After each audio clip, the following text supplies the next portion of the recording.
యేసుక్రీస్తు ప్రభువారి నామములో మీ అందరికీ వందనాలండి. అపోస్తుల బోధ అనే శీర్షిక ద్వారా దేవుని వాక్యాన్ని ధ్యానించుకుంటున్నాం.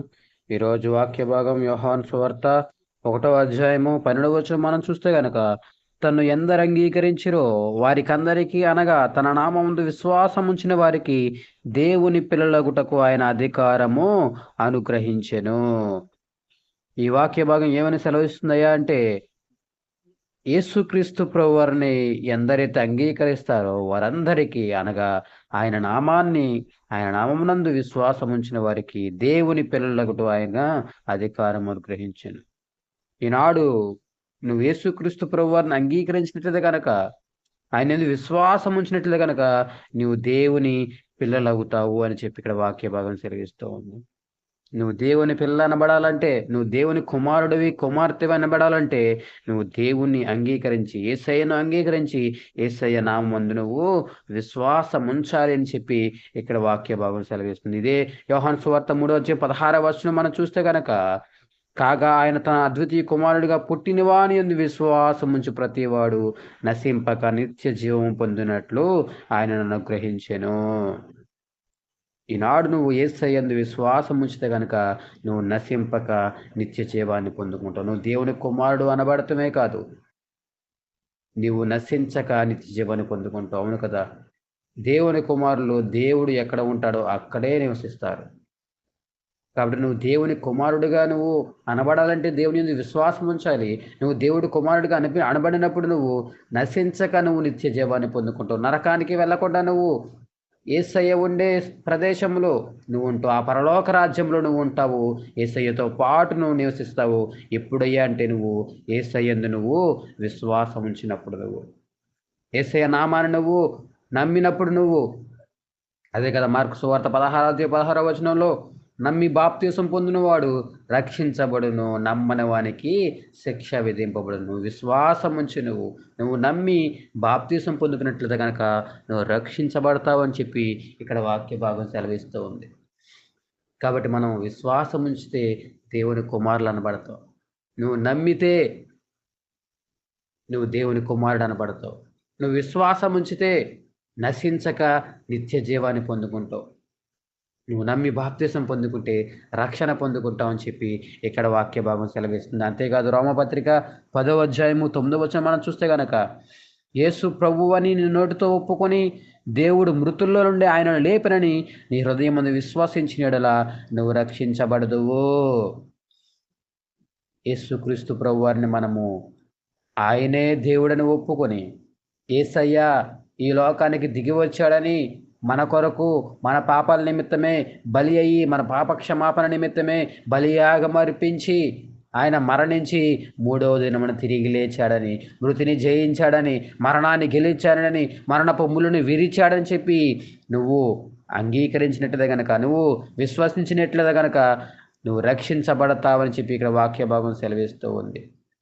నువ్వు యేసుక్రీస్తు ప్రభువారిని దేవుడని ఒప్పుకొని నీ హృదయమందు నువ్వు దేవుడు మృతిని జయించాడని నువ్వు విశ్వసించిన యెడల నువ్వు రక్షించబడతావని చెప్పి ఇక్కడ వాక్య భాగం సెలవిస్తుంది. ఈనాడు దేవుడు మనతో మాట్లాడుతున్నది ఏంటయ్యా అంటే, నువ్వు ఆయన యందు విశ్వాసం ఉంచాలి. అంతేకాదు నీ నోటితో ఆయనను ఒప్పుకోవాలి.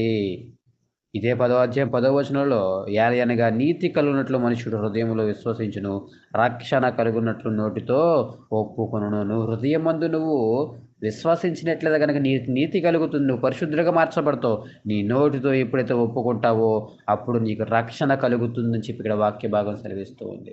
నువ్వు నోటితో ఒప్పుకోవాలి, యేసయ్య రక్షకుడుగా ఒప్పుకోవాలి, యేసయ్య దేవుడుగా ఒప్పుకోవాలి, యేసయ్య మృతిని జయించాడని ఒప్పుకోవాలి.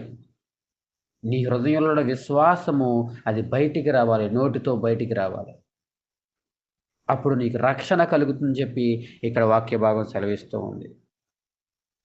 కాబట్టి నువ్వు విశ్వసించినట్లయితే గనక, నువ్వు నమ్మినట్లయితే గనక, నువ్వు యేసయ్యని నమ్మినట్లయితే గనక నువ్వు దేవుని కుమారుడు అనబడతావు.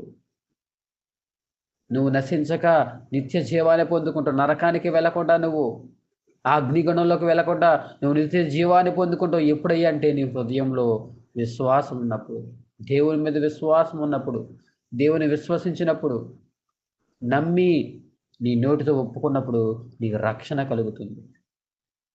నువ్వు నమ్ముట వలన, నువ్వు విశ్వసించడం వలన నువ్వు నీతిమంతుడిగా మార్చబడతావు. అబ్రహాము దేవుని నమ్మెను, అది అతని నీతిగా ఎంచబడెను. అబ్రహాము దేవుని నమ్మాడు, దేవుని యందు విశ్వాసించాడు, అది అతనికి నీతిగా ఎంచబడింది. ఈనాడు నువ్వు దేవుని నమ్మితే చాలు, నువ్వు నీతిగా అది ఎంచబడుతుంది.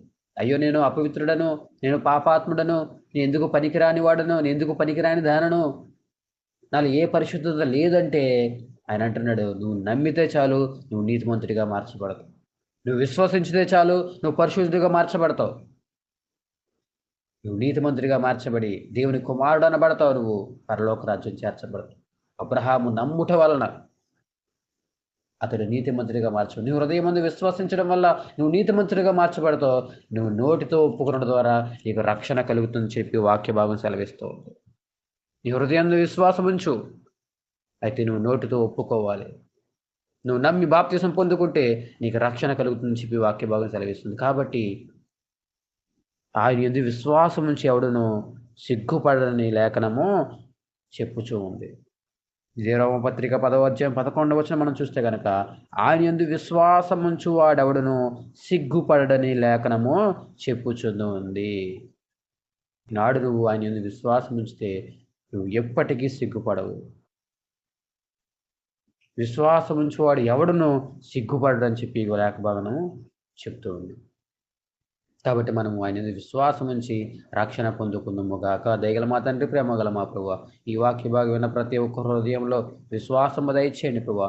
నోటితో ఒప్పుకుని రక్షణ పొందుకునే భాగ్యము దయచేయండి ప్రభువా.